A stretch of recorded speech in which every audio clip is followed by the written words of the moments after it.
7 तारीख को फ्राइडे का दिन था। मॉर्निंग का हम लोग सो रहे थे।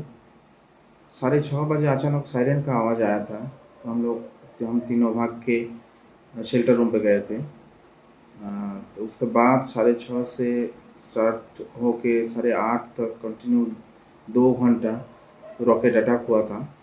तो ऐसे 5-10 मिनट छोड़ के रॉकेट आ रहा था। तब हम लोगों को पता चला कि कोई बड़ा अटैक हो रहा है इज़राइल के ऊपर। मेरा नाम मानव शील। मैं इंडिया के कोलकाता के रहने वाले हूँ। मैं इज़राइल पे 5 साल के लिए पोस्ट डॉक्टरल फेलो था। मैं उधर वाइज़मैन इंस्टीट्यूट ऑफ साइंस पे काम किया है। मेरे साथ उधर मेरा बीवी और मेरा 2 साल का छोटा बेटा उधर इज़राइल पे था। मेरा पोस्ट डॉक्टरल काम इसी अक्टूबर में ख़त्म होने वाला था। तो ये मेरा फाइनल डिपार्चर था। सायरन का आवाज़ सुन के पहले तो विश्वास नहीं हुआ कि ऐसा रॉकेट अटैक हो रहा है इज़राइल के ऊपर। तो क्योंकि पहले कोई अपडेट नहीं था इज़राइल डिफेंस से। जनरली जब ऐसा बड़ा अटैक होता है तो इज़राइल इंटेलिजेंस से कुछ न्यूज़ और कुछ अपडेट आता है कि सावधानी से रहिए, ऐसा कुछ अटैक होने वाला है।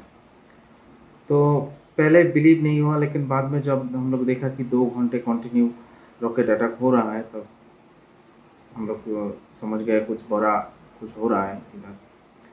तो हम लोग बहुत डरे हुए थे क्योंकि 2 घंटा कंटिन्यू ऐसा अटैक हम लोग पहले नहीं देखा था। क्योंकि मैं 2021 का जब अटैक हुआ था तब भी थे, और उससे पहले भी और 2-3 अटैक देखा है। लेकिन ऐसा कंटिन्यू अटैक मैंने इसके पहले नहीं देखा।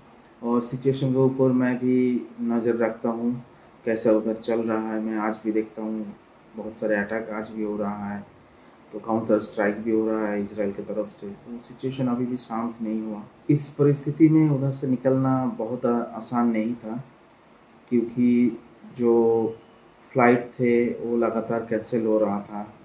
मेरा 12 तारीख का एमिरेट्स का फ़्लाइट था, वो भी कैंसिल हो गया था। उसके बाद बहुत सारे ऑप्शन नहीं थे। जो जो फ़्लाइट था उसका डिमांड बहुत हो रहा था। तो हम लोग इंडियन एम्बेसी को लिस्ट बना के भेजा था कि इतने सारे स्टूडेंट इधर से निकलना चाहता है। तब भी किस दिन का एम्बेसी से कॉल आया पता नहीं था। उसके बाद भी उधर से निकलना मतलब इमोशनली आसान नहीं था, क्योंकि मैं उधर 5 साल रह चुका हूँ।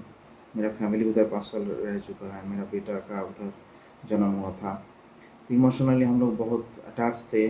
बहुत सारे सामान थे, हम लोग सोचा कि उधर से लेके आऊँ, क्योंकि जब इस टाइम पे हम लोग का 1-2 बैग लेके आना पड़ा। तो बहुत सारी सामानों को उधर से डस्टबिन में और रास्ते में फेंक के आना पड़ा। तो ऐसा इमोशनली और मतलब सिचुएशन वाइज़ ये आना आसान नहीं।